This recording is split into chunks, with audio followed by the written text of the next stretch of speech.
Kant, filósofo alemão do século XVIII, assim se refere ao filosofar. Não é possível aprender qualquer filosofia, só é possível aprender a filosofar, ou seja, exercitar o talento da razão, fazendo-a seguir os seus princípios universais em certas tentativas filosóficas já existentes, mas sempre reservando à razão o direito de investigar aqueles princípios, até mesmo em suas fontes, confirmando-os ou rejeitando-os.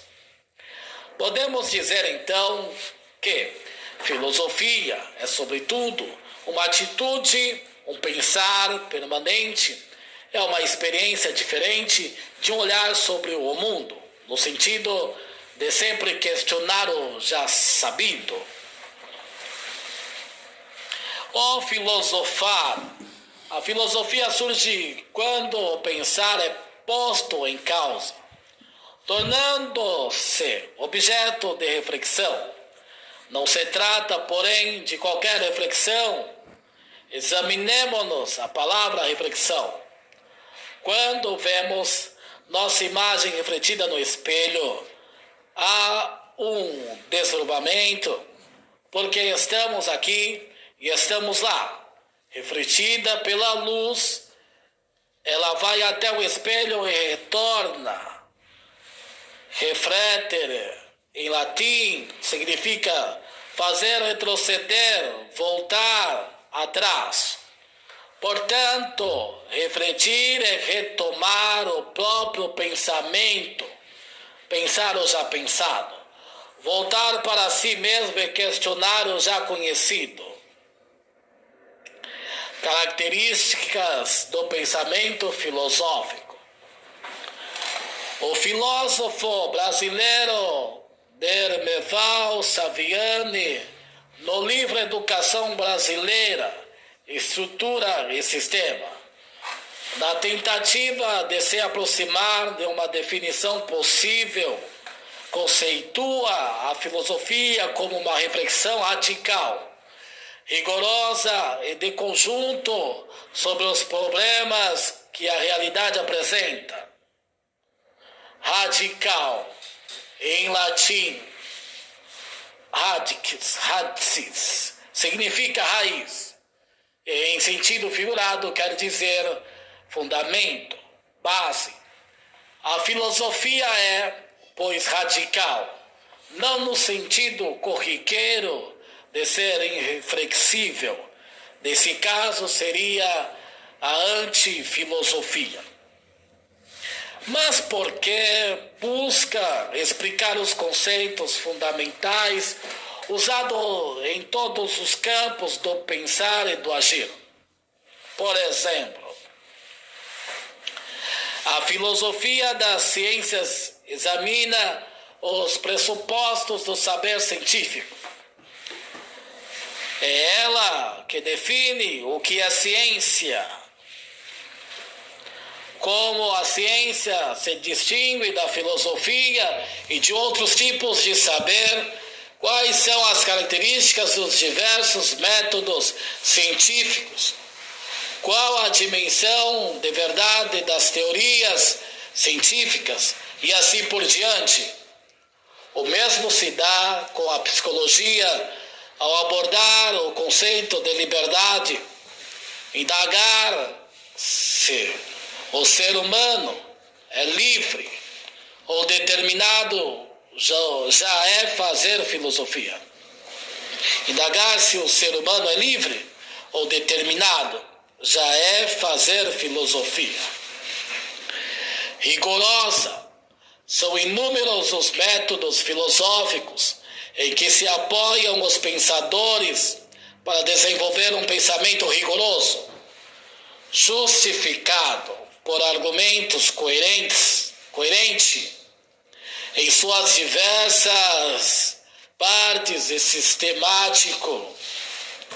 O filósofo usa de linguagem rigorosa para evitar as ambiguidades das expressões cotidianas. o que lhe permite discutir com outros filósofos, a partir de conceitos claramente definidos. Por isso, sempre cria expressões novas ou altera o sentido de palavras usuais. Por exemplo, Platão criou o conceito eidos, que significa ideia, para referir-se à intuição intelectual distinta da intuição sensível. No entanto, o conceito de ideia seria reinventado ao longo da história da filosofia, assumindo conotações diferentes em Descartes, Kant, Hegel e assim por diante, enquanto a filosofia de vida não leva as conclusões até as últimas consequências e nem sempre examina os fundamentos delas. O filósofo especialista deve dispor de um método claramente explicitado a fim de proceder com rigor. É assim que se inovam os caminhos de reflexão, tal como fizeram Platão, Descartes, Spinoza, Kant, Hegel, Russell, Wittgenstein. De conjunto. A filosofia é de conjunto, globalizante, porque examina os problemas relacionados aos diversos aspectos entre si. Nesse sentido, a filosofia visa ao todo, a totalidade, mas ainda, o objetivo da filosofia é tudo, porque nada escapa ao seu interesse. Por exemplo, o filósofo se debruça sobre assuntos tão diferentes como a moral, a política, a ciência, o mito, a religião, o cômico, a arte, a técnica, a educação e tantos. Você já ouviu falar em ética aplicada?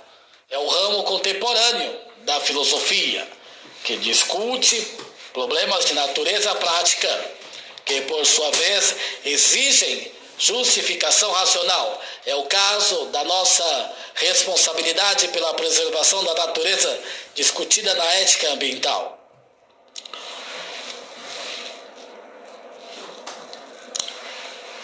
Daí seu caráter transdisciplinar, por ser capaz de estabelecer o elo entre as diversas expressões do saber e do agir. Por exemplo, o avanço da biologia genética desperta a discussão filosófica da bioética.